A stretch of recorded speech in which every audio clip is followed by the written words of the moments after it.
नमस्कार मंडळी, मी ममता वादकर रेसिपीज या आपल्या यूट्यूब चॅनलवर तुमचं खूप खूप स्वागत. रोज तीच सारखी अंड्याची बुर्जी आणि ऑमलेट खाऊन कंटाळलाय, तर ही टेस्टी क्रीमी अंडा लबाबदारची रेसिपी नक्की करून पहा.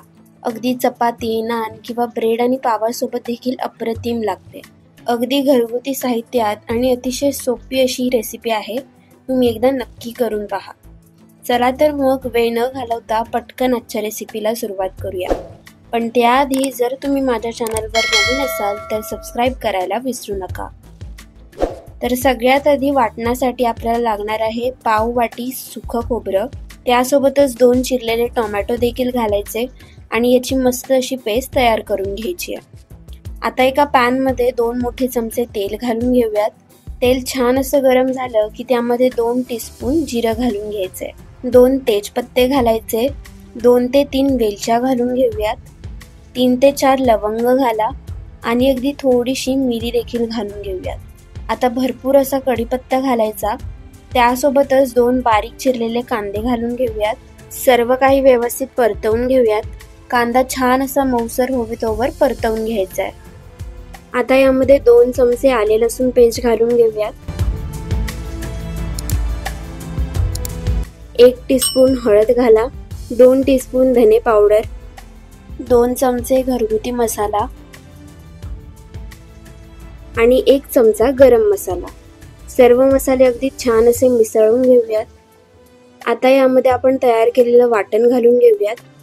सर्व काही छान असं मिसळून घ्यायचंय.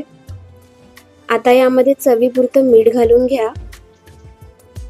पुन्हा एकदा सर्व काही परतवून यावर झाकण घालून साधारण 10 ते 15 मिनिटं शिजू देऊयात. ग्रेव्हीला छान असं तेल सुटेतोवर आपल्याला मस्त अशी ही शिजू द्यायची आहे.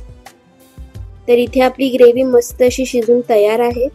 आता यामध्ये जितकं हवं असेल तितकं पाणी घालून घ्यायचंय.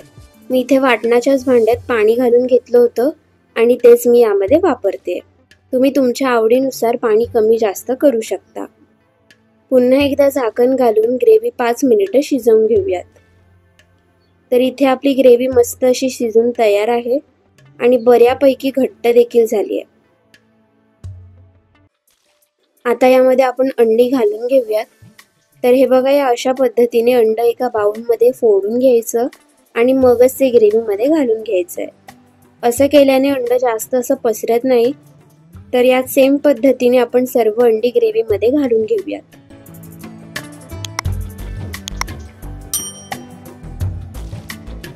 आता हलकीशी मिरी पावडर सर्व अंडींवर घालून घ्यायची आहे.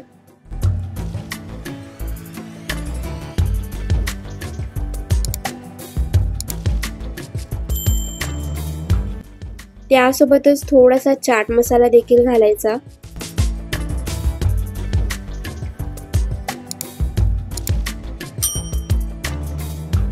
सगळ्यात शेवटी मस्त अशी बारीक चिरलेली कोथिंबीर घालून घ्या.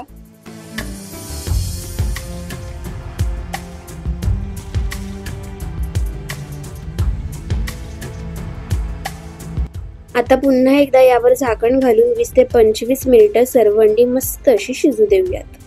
तर इथे आपला अंडा लबाबदार बनून तयार आहे. तुम्ही इथे बघू शकता अंड किती परफेक्ट असं शिजलं गेलंय. गरमागरम सर्व करा आणि याचा आस्वाद घ्या. तुम्हाला ही रेसिपी कशी वाटली ते कमेंट करून नक्की सांगा. व्हिडिओ आवडला असेल तर लाईक करायला विसरू नका. भेटूया पुन्हा अजून अशाच खास रेसिपींसोबत. धन्यवाद.